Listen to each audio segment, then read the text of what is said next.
guaranteed to blow your mind. Anytime, anytime.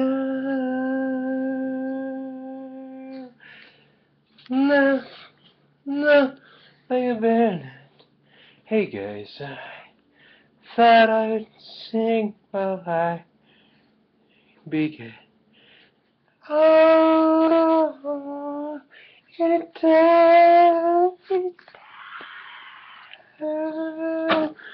So I thought I'd walk along, sing my song. Anytime, anytime, anytime. So I went about, I drank some beers, some people came and bought me beers. I thought I was heaven sent, 'cause they all thought I was an angel, like repentant angel. Oh, and then I decided to talk to them. And they mentioned that I was heaven sent. I was unique upon the planet. No one could possibly be like me. Had a uniqueness to peakness that here I had to be.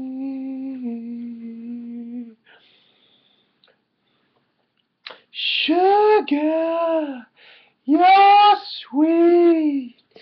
Come and lay it down on me. Ooh, right here, right now. Come and lay it down on me. Whoa. I'm hurting, baby. I'm broken down. I need a little love around the town. Whoa, I'm in. I'm so insecure. I need you, baby. I need you, oh for sure. Literally, you and my love, you and my love, the whole heart away. I don't care where you are. I just wanna be where you are. And I'm gonna copy them anyway, like a mockingjay, yo. So I like Maroon 5, I like Aretha Franklin, I like Grace Jones, and I like Heather. And here I am, yeah, yeah, yeah, and I'm a-playing the ma. And I'm gonna pause for a minute, 'cause I'm a fucking rock star. And you don't even know it. On the other side of the pond. But I am here, and I am singing my fucking song. Yeah, yeah, yeah, yeah, from fucking Utah. You fucking Utah. The fucking... Okay, okay, hang on. Hold tight! Hold dear! I'll be back in just fear, back in a fear, 'cause it's where I live, it's how I drive, go on, baby.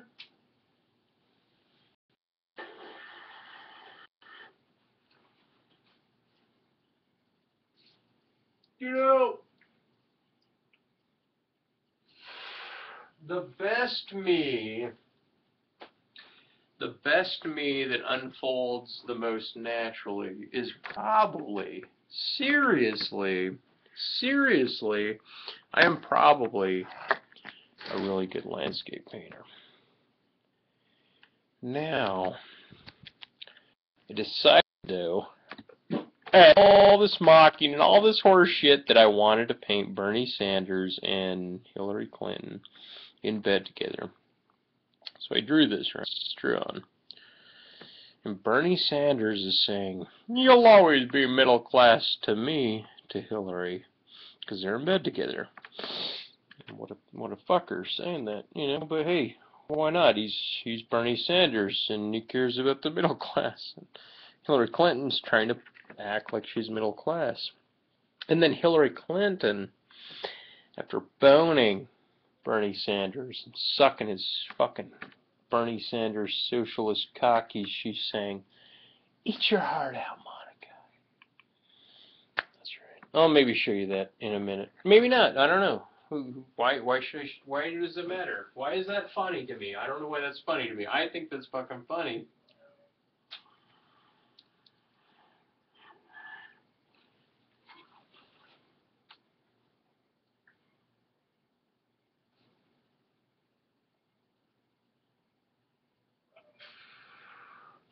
See, the cool thing is that you guys on the YouTube end of things, you don't know. Like, you know through the history of my videos, but you don't really know. Like, how do I pull my heart out, right? My heart, and give it to my viewer? How do I tear my heart out, right? A stranger, some fucking weirdo person on the other side of the goddamn planet, or just, you know, next door. How do I tear my heart out and give it to you? How do I personally, you know, minus the soul patch, this little bitch strip, the taster, how do I tear out what is most important in my essence, right? As if I could portray it beyond a sigh or beyond images, and then what of images? Like, okay, now let's say you have a value and you want to portray it in an image, right? How do you go about that? How do you go about portraying your values in an image? And can everybody and will everybody see it? Who gives a fuck? Who gives a fuck if people agree or don't agree? I don't care if people agree or don't agree. As a matter of fact, I assume that they won't. Because everybody has got a different fucking vantage point. 7 billion,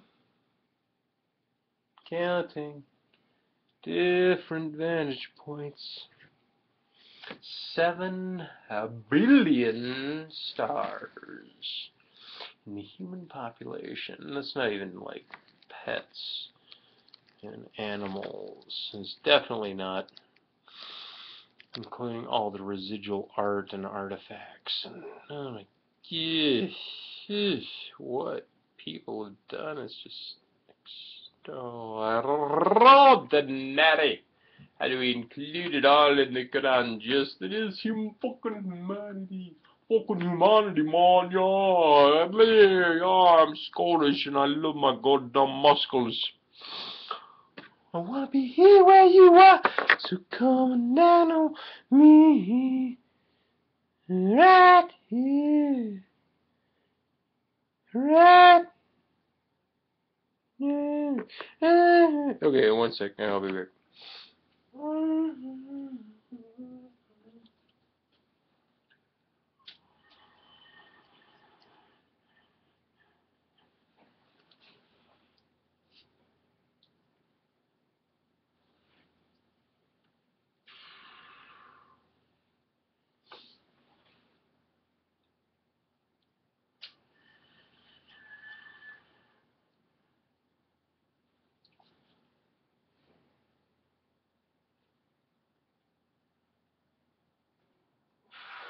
So I want to tell you guys about this amazing Mexican guy that I had beers with tonight. He bought me a beer, and that's really cool.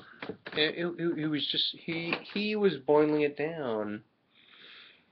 You know, he was an engineer, like a civil engineer in Mexico, and now he's a cook, and he's married to a blonde, white, very, very beautiful, nice, kind of casually down to earth, blonde woman, blonde Caucasian woman, and he just seems filled, right? Enough to speak that everybody is filled, right? And I like when people overfill their cup and it spills into yours, right? Like if somebody can overfill your cup, right? You know what I mean? Like, I mean, that didn't take me like a little like pasty item on the talks and my goddamn blah blah blah blah. Oh, look at the kitty. Look at the baby, baby, baby, baby, you! She's gone. Let back, kitty, kitty. Oh yeah.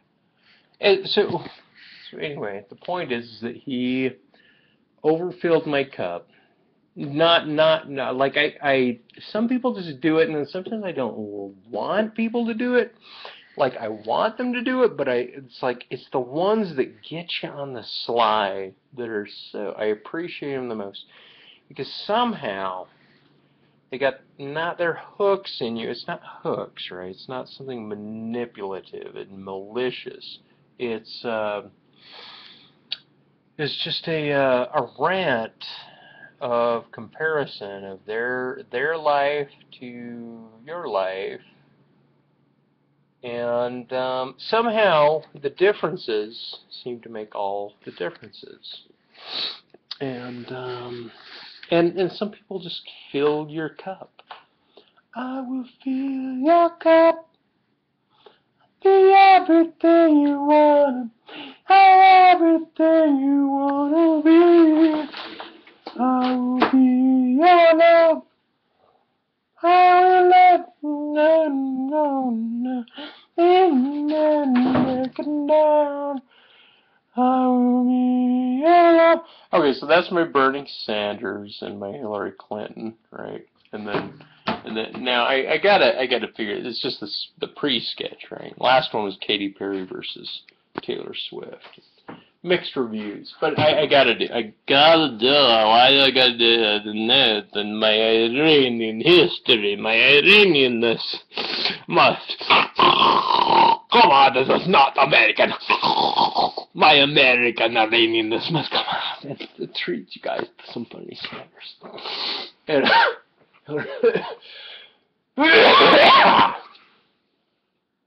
Anyway, so Bernie. Right, I wrote it over here on this side, but I wrote it up here in the end. And what it says, if you can't make that out, is you'll always be middle class to me, babe. Right, and then Hillary, right, which I need to maybe work on a little bit. I mean, is she too tight? Is she too cute? You guys can critique it, right? And that's fine. But it was weird because her mouth was closed on the photo I was using, but then I found one of her speaking, and it really, like, her cheeks jowled out. Anyway, she's saying, maybe I should show you this when I'm done, so I can put my big name all over, right? It's all over my name, yeah. Okay, and it says, eat your heart out, Monica. Right? Like she just got done blowing Bernie Sanders. And she's like competing with Monica Lewinsky now for the best dick sucker in the fucking planet. Like I'm Hillary Clinton, I'm the best dick sucker on the planet for me because I'm fucking almost president. Except for this goddamn fucking 74-year-old socialist and blah blah blah. Fucking Bernie Sanders doing the Bernie Sanders shit. Anyway, whatever. You know, I like Bernie. Okay, I'll let you guys know. You guys want to know? You want to know? You want to know? You want to know my political instances? Cat's stirring things up. Okay, here's my political instance. First of all, I gotta tell you, like Molina Healthcare, who's one of my healthcare providers, like a network. I have a network. I have a network of healthcare providers for jumping off a roof and fucking my fucking body up, right? Whatever that means, whatever I've thrown myself into, I've got a network, and Melina is one of them, and they brought a nurse over today, right? Once a year I get a nurse to come over. So what do? Immediately, I don't know, I start a preface of wanting to date her, right? I figure, like they can ask you anything, but if you're gonna start like trying to date them, the nurse that's interviewing him, that somehow, just somehow, it's a pass. I don't know, maybe it's not. It doesn't matter. All I know is I'm speaking to the great AI, the great artificial intelligence that is mimicking me and recording me, but it's recording all of us, everybody.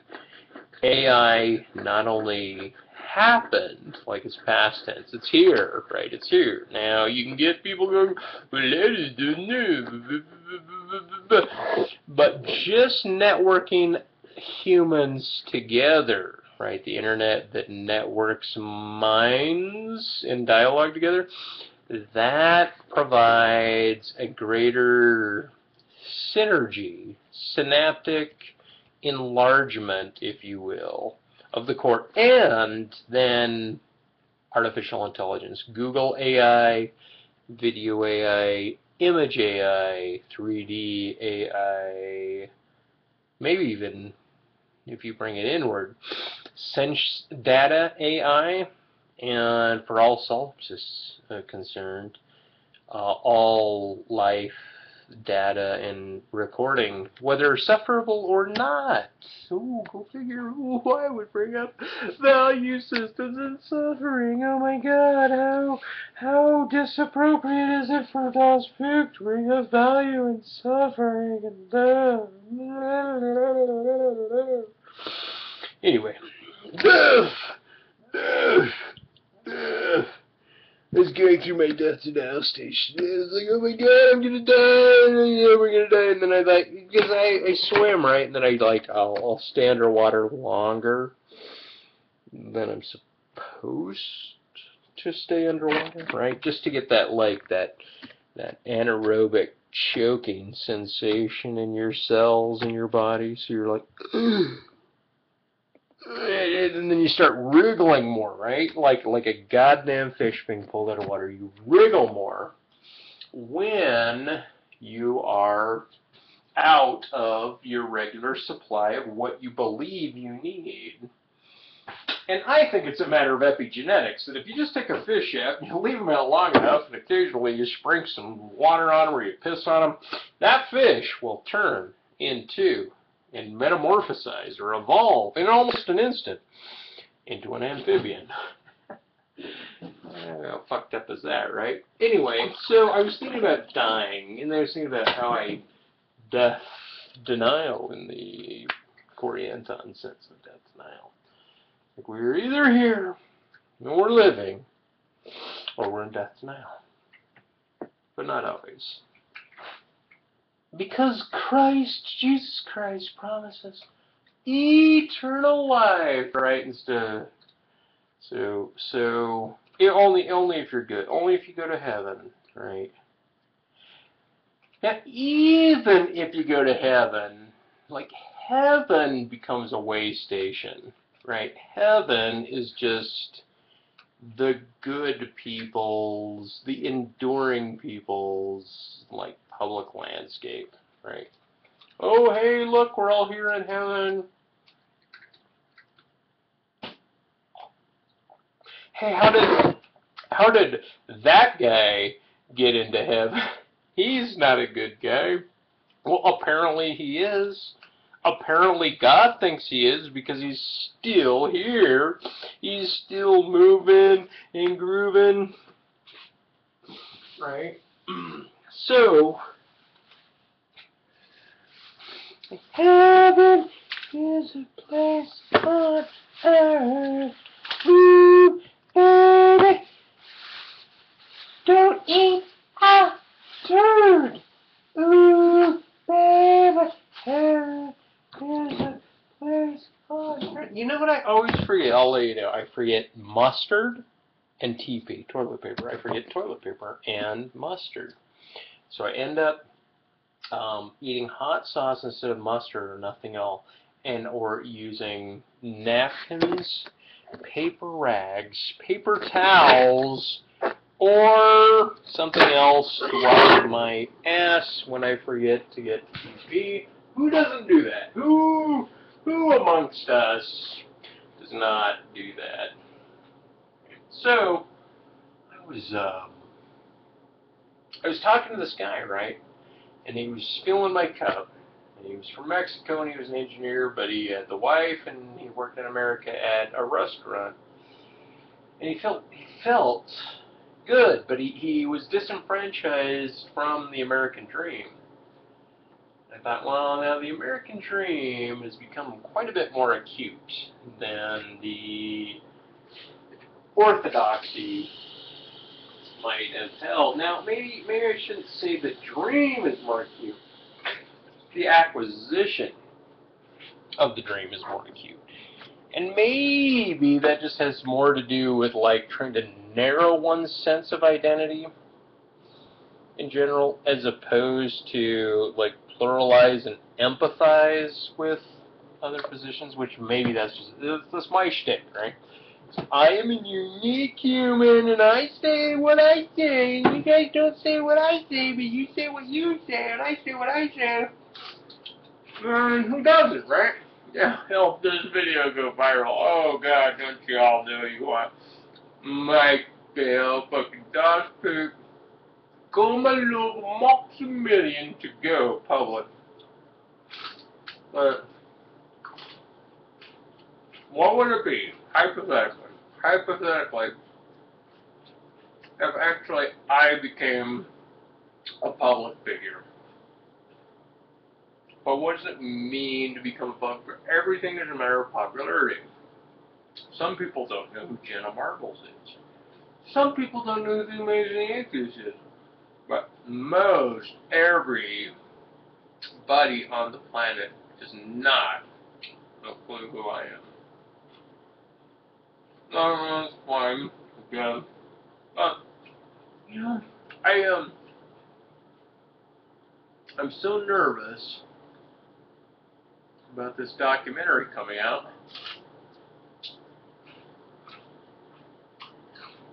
Not because of the negative shit that it'll tell,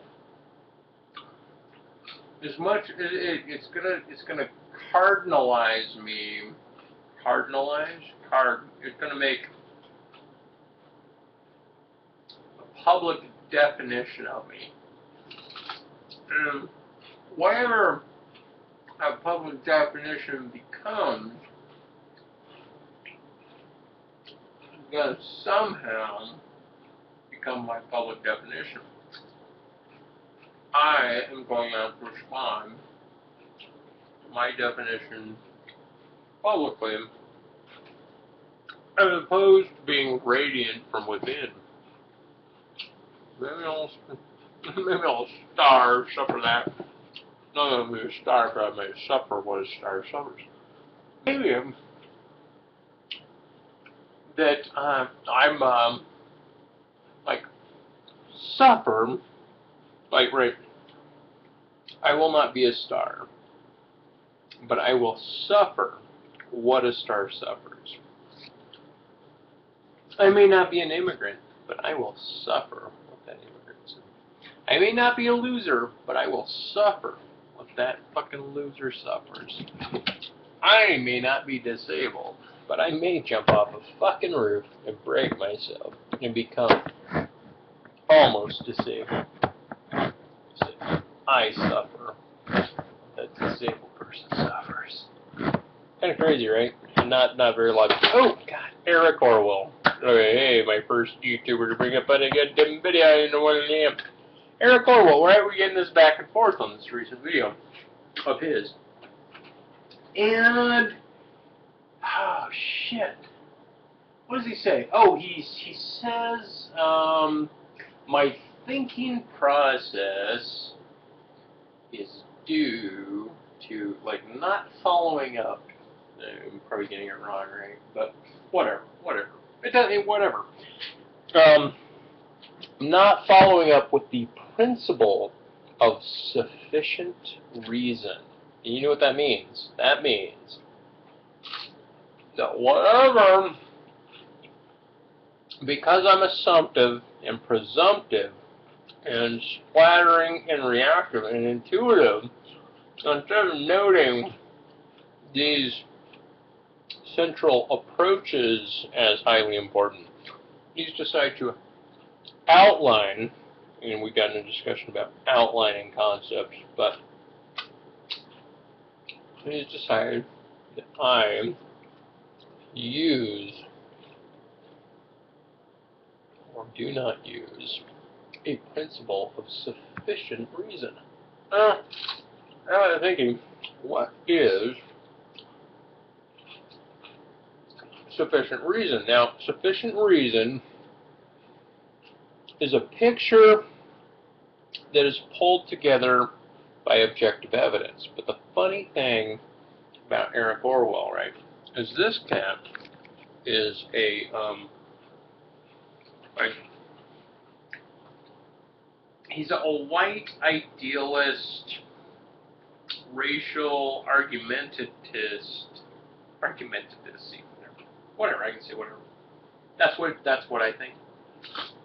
I think he's afraid to be like in war with other races, maybe because he's a pussy. Right? He's not a war guy. He won't put himself. He's married. He runs to safety. He gets married because it's he fears the solo path, right? And then, which whatever, do whatever thou heart wishes to do. And I have no qualms about somebody that wants to bond with somebody else. I think it's more beautiful than the solo path. Anyway,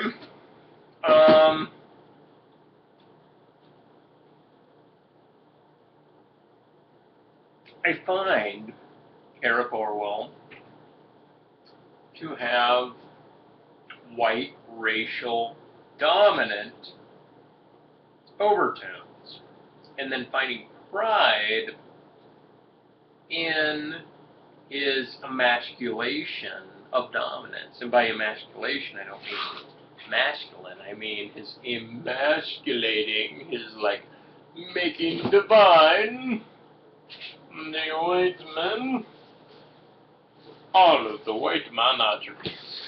It's just absurd. And then I sit down with this engineer that's Mexican, right? Dark man, archy nose, accent, darker skin. Engineer that's working as a waiter in America. And I'm wondering what are, in fact, the cultural differences that make up a man that would achieve so many things and then piss it away, or not piss it away, but becomes something that even he gauges as lesser. Deny the American dream. He was a weird cat. Anyway,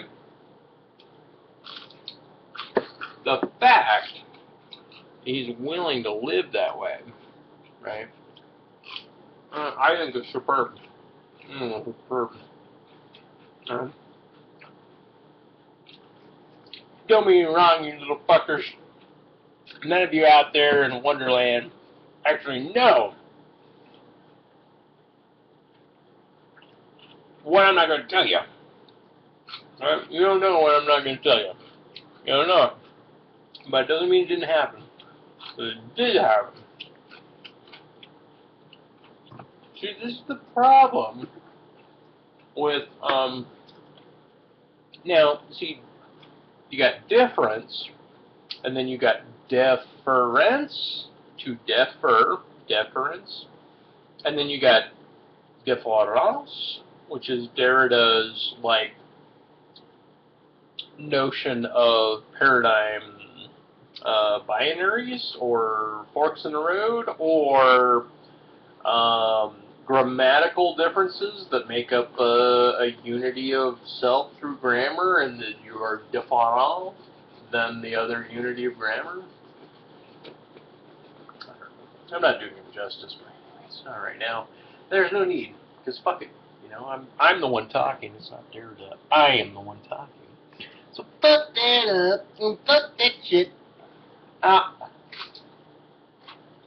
Mustard and TP.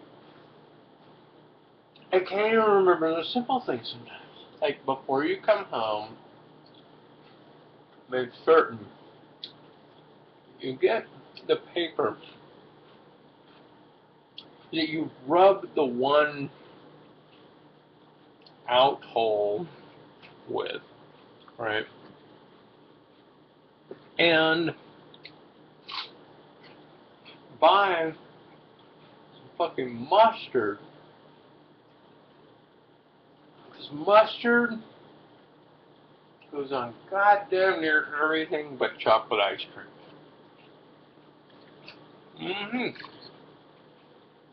It goes on this celery that's holding this bean. Yep. I don't know. It's the dietary shifts are fun. What I'm saying is, really focus on detaching from your environment and reducing oneself to what one believes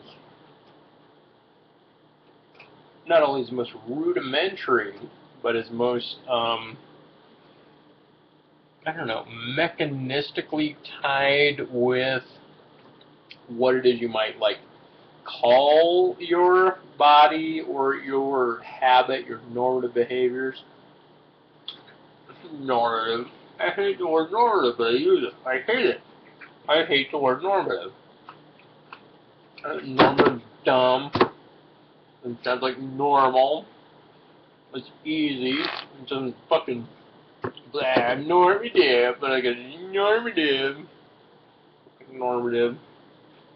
Yeah, normative. Alright, so I sound like Bitter Poet Man. And fuck Bitter Poet Man. He's a dipshit. Can you imagine sticking, like, okay, let's just say, pathetically say, I got a 6-inch cock, right? And I'm sticking it in this woman, but I'm imagining they got an 11-inch cock, right? It's humongous, and I'm deep dicking this bitch. And I feel great, and she feels great because she's getting 11 inches of deep dicking. Anyway, Bitter Poet Man, when I use the term dipshit, it means not that you got an 11-inch cock or a 6-inch cock. It means, dipshit means that you think you're in the vagina, but you're really banging the asshole. So you're dipshit. You're dipping in the shitter. You didn't know you were, but that's what you're doing. And if you're with one type of right woman, that will be okay to dip her in the shitter without her even like noting it. Like, oh, you just happen to be sticking your back, and like whatever. But apparently, even though I violated this rule, you're not supposed to stick it from the shitter into the vagina because it causes a bacterial potentiality for infection for species in the vagina. So, out of respect, it's a one-way process. Anyway, not that I'm all that way and shit, but I remember those days. Oh, do I remember those days? Sex. Sex. Sex. Lots of sex. You know, I am the one thing that I am happy for,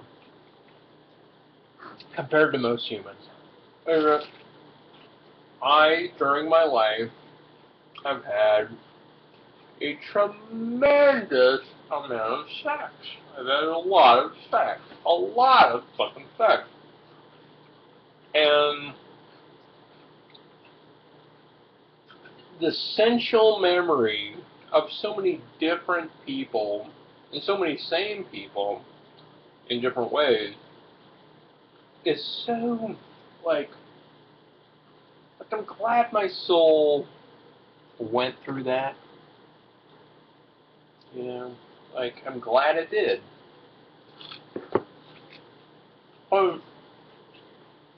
One way that you really know somebody is to share spit, the flavor of spit, the flavor of their genitals, the flavor of their genitals, the flavor of their skin, the texture of their skin.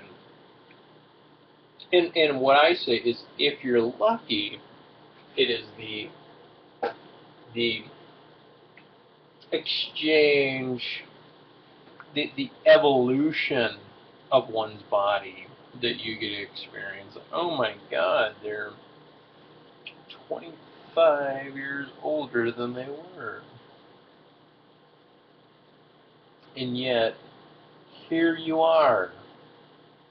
You get to taste, touch, smell, see, feel, all of it. You get all of it. And it's decades later, right? At least you hope for it. It was funny. I was texting an old college girlfriend today who's in class, and we used to have a very hyper sexual life. And so I'm like, hey, I want to ride a horse with you, naked, nude, facing each other. Writes back, whoa. I'm like, and then I respond to her. I'm like,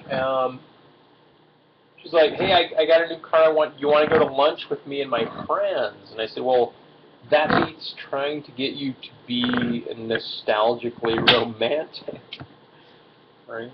Because we had a lot of sex, right? So to be nostalgically romantic would be to entertain this history of sex.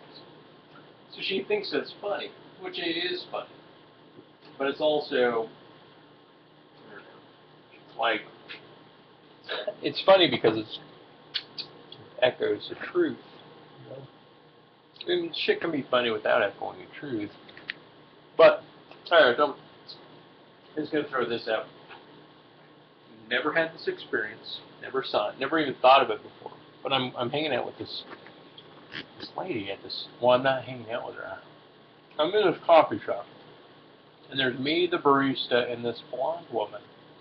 And the barista happens to be a dude who's blonde, who's roughly the same age as the woman that's blonde, that's sitting over there.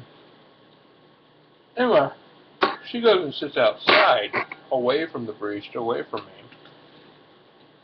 After a couple minutes, I decide I'm going to go outside, right? So I go outside, and I say, hey, your brother, the barista there, says that it would be okay if I went and talked to his sister, being you. And so this is what I have to say to you, my sister. And see, now what we're doing here is we're mixing beans in the can with mustard. See the mustard? Mustard and refried beans, mustard on tuna. It's kind of a, like, don't heat it up, kind of a room temperature meal. Oh, the passion fruit. Oh, the room temperature. I must love the room temperature. You know, really, I hate people that are upset at people that eat food out of a can, right? Who the fuck, and I'll get back to my story, but who the fuck was like YouTube, right? Like, eating from a can, and you won't understand. On your knees, boy. And I thought, hey, during my psychological collapse, that was an important song. But during the ignorance of it, the identifying characteristics of who I am, and acknowledging that everything that I am and everything that you are, but everything that is, not only it's a blessing because it is here, right? A blessing, it's, okay, whatever, it's not, whatever, maybe it is. Anyway, the fact that the cosmos, or what I'll say is AI, intelligence, God, extracurricular, other dimensionally entities, or whoever's running the goddamn momentum of physics through time, or our consideration of it, of our bodies, is allowing, right? I am allowed, such as you, I am allowed to inhale like a goddamn weird, like I have an internality and an externality, and I'm kind of like a monkey, but I'm a human, and I'm here, and I'm talking, and I'm conceptual, and blah, blah. But I, like you, like all these other, get to inhale, right? I get to walk. I didn't get to walk before, like I damaged, like I ruin some major aspect of yourself just to take the edge off, twist things around a little bit. Make life not so predictable. Ruin your own expectations. Take a turn that if God even knew about you, you're like, what the fuck would you decide to do that, God? Right? I tell you, I'm almost disappointed when I got wrapped up in the whole, like, revisiting God thing. They're so okay without. But then I wasn't. Obviously I'm not an atheist, right? I'm not an atheist. But I guess what I'm saying is, I have no idea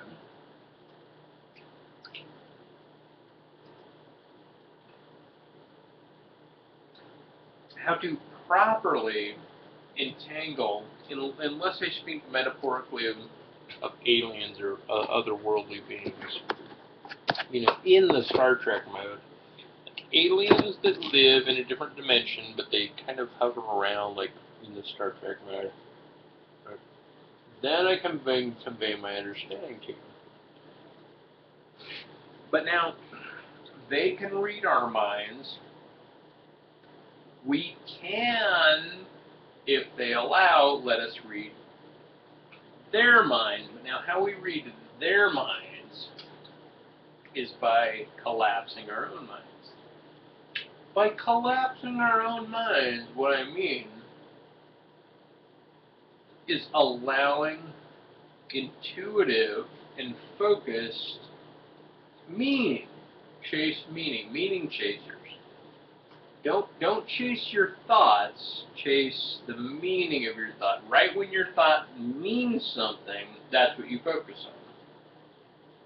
Whether it's negative and hellish or obscure or happy and beautiful or virtuous, it doesn't matter where it lands on the palette. You just recognize it, right, and then you respond to that, and then you wait for the next engagement. Which, if you're really in tune with the Archon, I think it's an Archon. I'm not sure. I call it an Archon. It makes sense, kind of. I shouldn't call it a dark force, just not a force that is necessarily in your best interest. And, a lot of people say, stay away from worldly things, other people's music, hip hop, that, weird cats falling down thing. Yeah, you can kind of agree with that. Hey.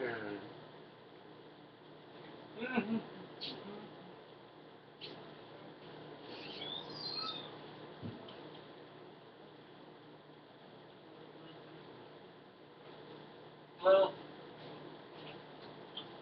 I can even find my own damn teacup. Shut them on, I got a big tea somehow. Maybe it's because my food is all room temperature, they want my tea hot.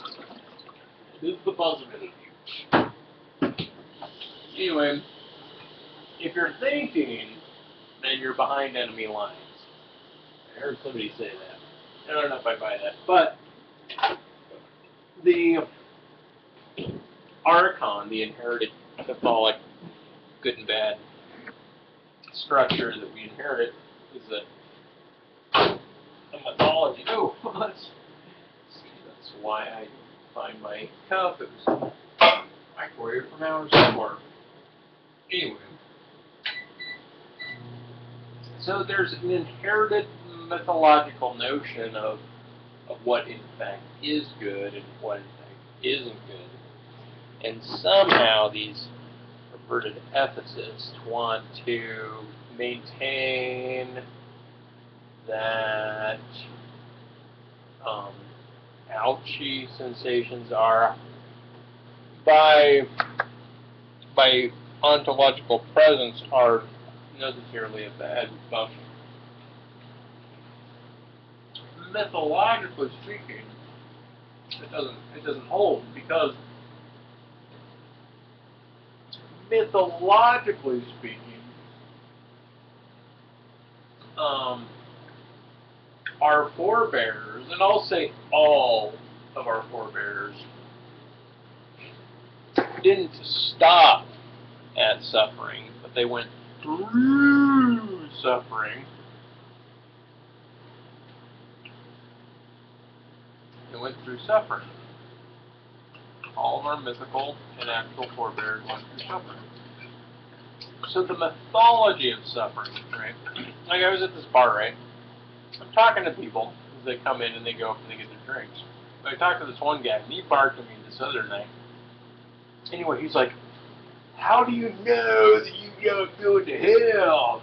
Well, I don't know, but how do you know that everything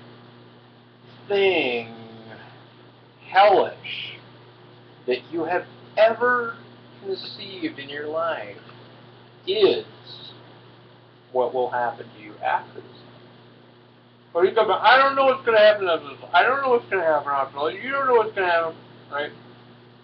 I said, okay, so if you don't know, then how do you not know that everything that you conceive as hell will be something you'll live through, and everything that you conceive is beautiful and good? You'll also get to live through that, right? You'll be like if you ever thought it, you get to live it. Dun, dun, dun, dun, dun, dun, dun. You know, who says that's not the case, right? Right? Well, I don't know. So I was debating on saying that's the case. Well, anyway, the point is, putting it forth as an idea. Like, because you're dilated into infinity, right? Whatever that means. Eternality, whatever that means.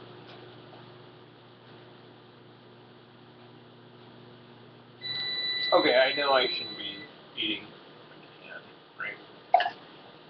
It's not that YouTube doesn't make sense. Eating from a can, running away, but you don't understand. On your knees, boy. Well, I've already gone through my ascension, my spiritual enlightenment. Thing. Oh, yeah, I got. Oh, I'll just take it in the pee. The thing about my spiritual enlightenment, right, is that what I realized that I missed when I found out that I was just energy, okay? Just a free-floating cosmic thing that senses these dimensions, right? what I felt like I missed was either A, my own historic self-definition when I was at my happiest state. I missed being who I was. But I also missed being in the flesh. I miss being in the flesh. I miss being in the flesh. I miss hedonistic, sensual things. Maybe it's because I had a lot of sex. Maybe it's because I enjoy a good shit and a good meal and a good blowjob and some sex and some love. Yeah, some of that, some love. Give me some love. Don't give me too much, but give me some of it. Oh. And butter, really. It's like, I don't know. I don't know, guys. I don't know. That's so fast. Okay. Anyway, it's almost 3 a.m. But why should I give a shit? I've been rambling. What, really? For 51 minutes? It feels like nothing. It feels like 12, maybe 12 minutes. I don't even know if I've covered any ground. Anyway, guaranteed to blow your mind. Anytime. Oh. Even if I don't, I insist that I did. Anytime. Anyway, so, Eric Orwell is a white racist bigot who is running back to his sense of safety and care, right? Sense of safety. And he's aligning it, I presume, which he called me on. Hey, you're presuming and assuming things you have no evidence for. But the reason I say this, right, isn't like saying I respect somebody choosing the other path. It's more like because somebody chose another path. I'm the solo path, he's the married path, right? Because he chose the married path. It's in my duty as a thinker to imagine him making the wrong choice by doing such a thing. So then I presume and throw out allegories and assumptions about what it must not only be like, but what it must mean to have made that choice. Right? These are all assumptive. So it's not that Eric's wrong, that I'm assumptive. It's that I'm assumptive, therefore, what are my assumptions? Right? Let's hear what my assumptions are. Well, my assumptions are that he is a bigot against other races, inherited by his father, because he's precocious. But the precociousness of Eric, as whomever he is, has identified with whom he is, but what he sees as himself as a electronic data experience is bonded with Caucasioid and evolutionary, cultural, anthropological, paleontological evidences of white, Caucasian, blue-eyed extensions through time, and hence yielding him. So he's identified with Caucasian. Now he's defending Caucasian, like his soul is Caucasian. Right now, this is my hard disagreement. Eric, your soul, I'm sorry, young man, is not a Caucasian soul. It's made like he's a racial consciousness, right? Like, so, not only is he going to speak outwardly, he's going to speak generally, and then he's going to believe he's speaking evidentially about a Caucasian soul. Like me, being Caucasian, is living by necessity in equity and equality to your definition of the Caucasian consciousness. Now, if there is variability, and I am not hypothetically actually living in Caucasian consciousness, you may say this is due to a genetic admixture or some other error code, or error in thinking, or, presumption, insufficient reason. Principle of insufficient reason. Why would a Caucasian ever experience the principle of insufficient reason? Caucasian. Well, I'm the abnormal, right? But the normal is where the circumnavigation comes in, the outlining, right? So I brought up the idea, like, he said, everything is a categorical idea. And I'm like, so can you outline everything? No, I don't believe in outlines. I don't believe in, these are like, and so it's like irradiating ideas. They're not outlined. They're radiating, right? And yet, they've been compartmentalized in Eric's young brain in a racial ordering. And he's even found a quest to justify this through memorization, this, whatever he does, is rote memorization of anthropological discussions of genetic lineage, right, over the migration of humanity, as we know. Like, so he prides himself in knowing where certain lines went, and then, but he assumed, right, he blames me for assuming, like, you're assumptive. Okay, now this is where Eric is fool, right? He assumes, not only does the anthropologist that's digesting or displaying and expressing all this has real insight, but he assumes that certain historic admixtures and flow as this lineage, these arrows on a map, are, as they're trying to describe, like, human biological, like, juice sharing, organismal baby making extend. He's going to rely on, a general arrow to say this to here and this to here, because it suffices with this notion that categories are the way, in fact, that we must think, that we do think. Right, so he's pro-category, and then he's pro-racist, he's pro-safety running, but he doesn't know where he's running. He's a young man, but he doesn't know what he's doing, which makes me wonder what I'm doing. Recognize someone that doesn't know what they're doing.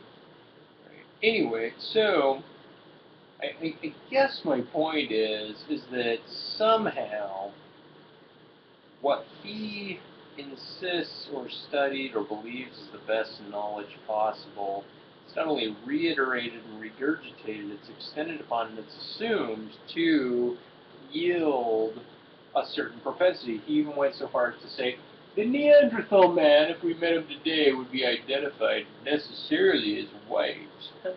Right? I'm like, well, what does that mean? His skin would be right? No, his bone structure. The bone structure is Neanderthal, and it's like the Vikings, because it's admixtures.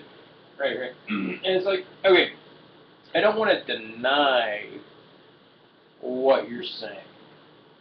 Not a problem, right? But how do we know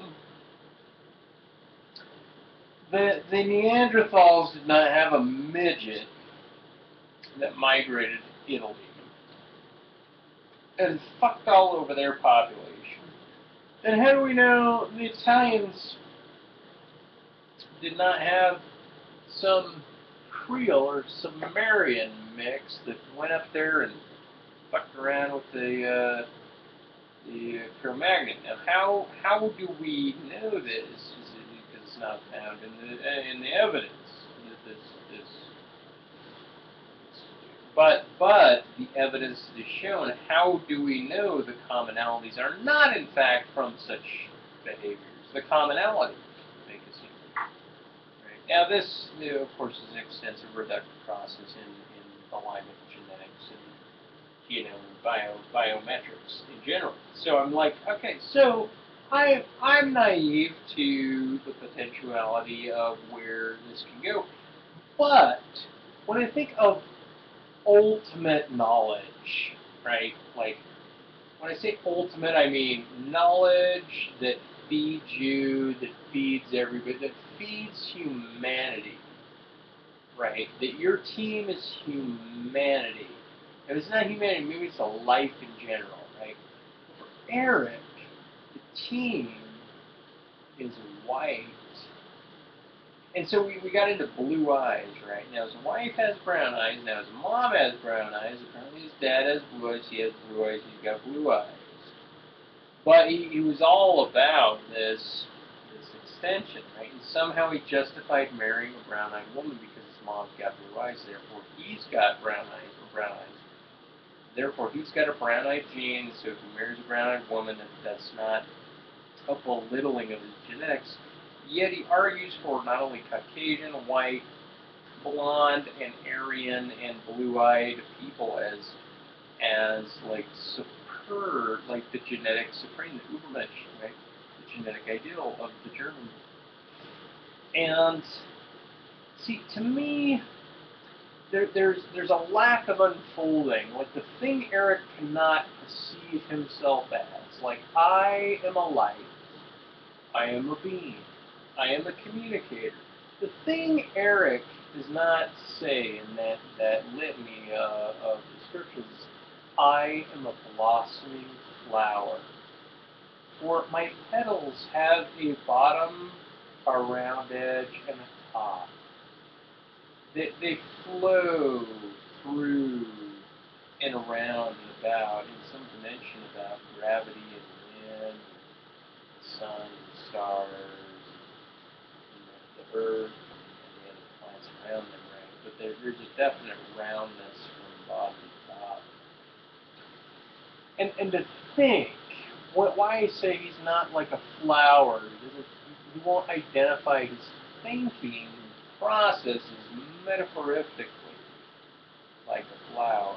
He must maintain some masculine and barren in its direct geometry. Is because the complete maybe this is an irritation to him for a certain reason. I'm sure it is. I'm almost certain. I speculate. See, now this is what I mean, but this is how I come up with my speculation here. I speculate because I reduce in my notion of certainties of what kind of mind could have developed based on the information that I understand, based on the push and pull that you express. So I assume that Eric is afraid of the annihilation of the white race. I think he's got a fear of the kind of like Louis C.K. says, "Hey, white people have had a great time. Yeah, I'm white. I got all these benefits. We have a really great time, but just watch. White people are gonna get it, and here it comes, blah blah blah." And so I think Eric responds culturally. Maybe it's a generational thing, right?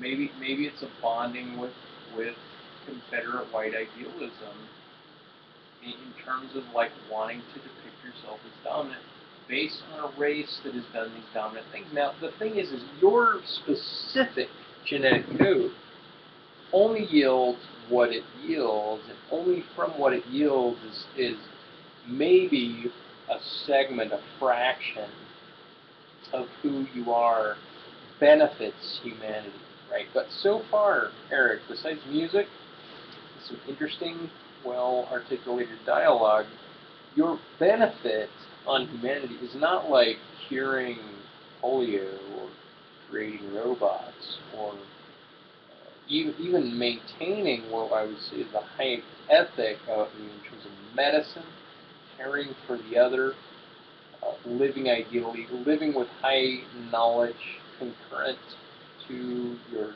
time frame knowledge, like a medical doctor would suffer not by necessity. So I don't even like to generalize that. Everybody's different. It's the acquisition of knowledge. Really seems to be the case, and I've negated that. I personally I don't want no knowledge. I don't need no education. I don't know anything, Mom. Not look. I'm not stupid. I have an education, right? I have to get to bumping into the people that live in the ivory tower of academia, not to realize that they are full of shit, but to realize that they don't know that they're full of shit, and then punting against that. Meaning the life of the academic, the totality of the life of the academic, like the entrepreneur, the moneymaker, or the extreme emotionalist. Anybody that's extreme, these extremists, academics. I mean, do what you will, become what you'll become. But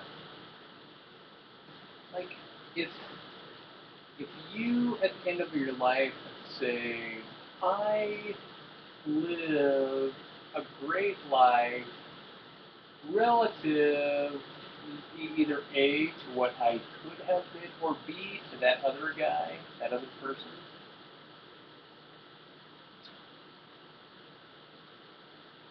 I hope it's neither. I hope you don't compare yourself at all.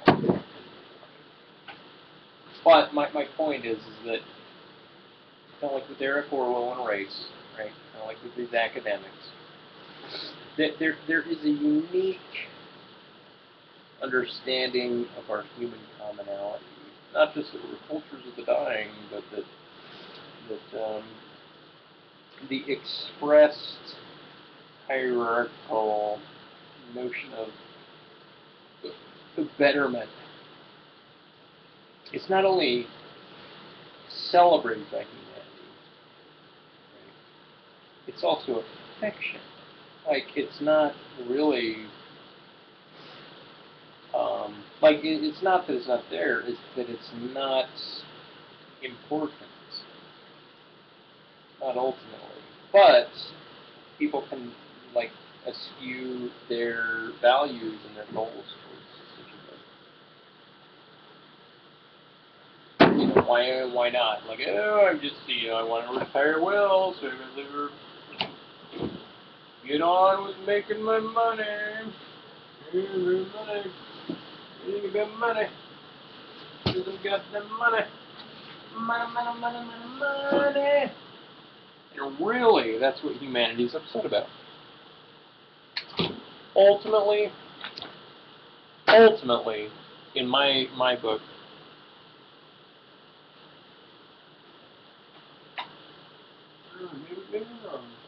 maybe I don't buy that anymore. It's like, I was gonna say it's money, right? It's like it's all about that.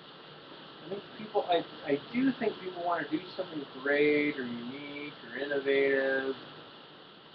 They want to see the reflection in popularity or notoriety or in money or something they need to gauge or measure, right? No, I went through this whole like antithesis of egalitarianism and capitalism, and I don't know whether or not money was okay. Okay, I had money. I mean, it's okay. It's okay. Have money, but like it's weird because like let's say there is betterment here and there. Right? Those that know how to acquire money, different than just the ladder climbers. These special individuals like economic artists. They identify the trends, they get involved in it, and they accompany it. At least in modern day. Um, so, to me, they function as a talent, or they function as a borderless expression of being. And all for the acquisition of green.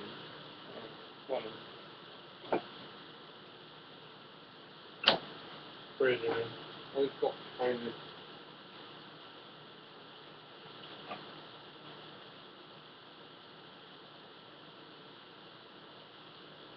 Oh,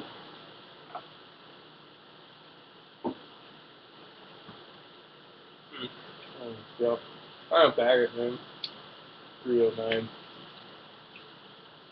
Maybe just want to eat some broccoli and some tea. Go to bed. And as a matter of fact, I felt so hyped up to make the video, right? I was like, I want to sing, I want to express some new things and whatnot, and really new video.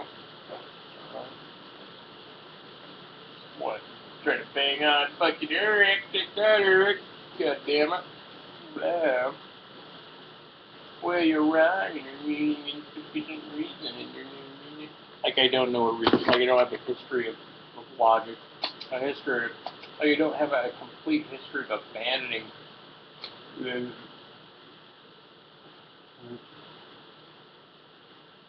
your thinking. You're behind enemy lines.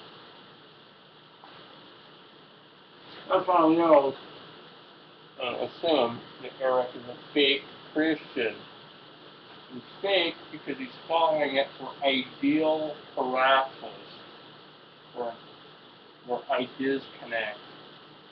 Not following it because he has the evidence or reason why he should follow it. If you believe in the Bible, because it's present, then you should believe in my video, because it's alive and it's present. You know, a weird thing about lying and deception and the evil that supposedly comes along with not living a normal life and not lying and deception. Comedic expression. But expression from a human, nevertheless. I'm on balance, but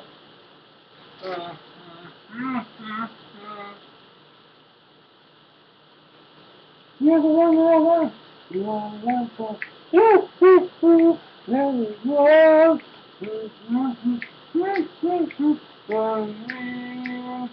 Oh, yes, indeed.